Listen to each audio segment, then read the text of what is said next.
Hey, Pastor Mo here. And I know that nothing is more transformative, nothing brings more peace into our lives than when we make time for God. But how do we do that in such a busy, hectic world?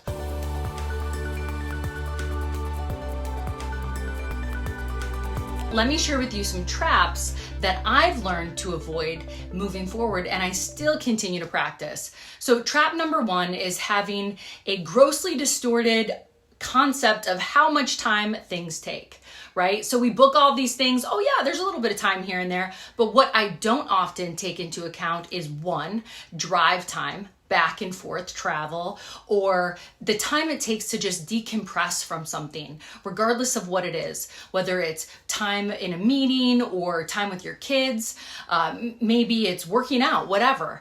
We often don't think also about what does it take for me to prepare myself and get in the space needed or grab the things I need for the next thing I'm going to, right? We don't think of all these little parts. And so whatever your time often is that you think it's going to be, just double it. Double that time. If you think something will take 2 hours, it'll probably take 4 when you think about it in a more realistic frame. The second is just saying yes. We often just say yes to things without really thinking through all the pieces that go into whatever it is we've been asked to do or take part in. And so I've learned to say, I will get back to you, or let me pray on that, because it really is important for us to take a step back, regardless of if we want to do something or not, to take a step back, to look at all that will go into whatever it is that is being asked of us. And there's nothing wrong with saying, what will this mean for me? What are all the pieces and how much of a commitment is this, right?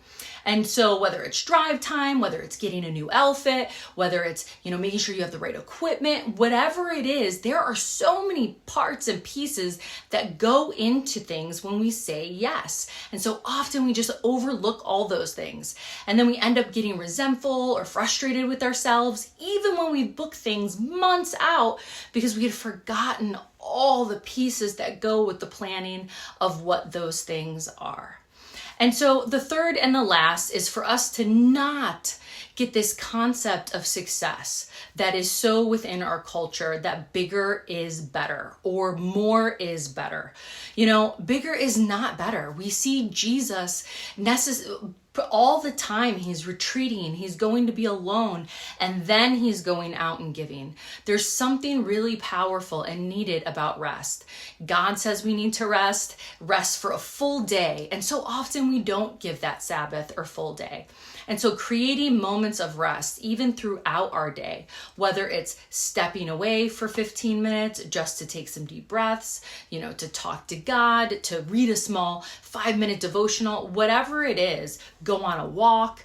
These things are needed. Creating moments of space in our day is essential to fill our cup so we have the energy needed and we are able to be present the way God calls in our day. So I hope those help. They're tools I've learned throughout the years and continue to practice, and hopefully, prayerfully, we'll get better at. God bless and have a great week.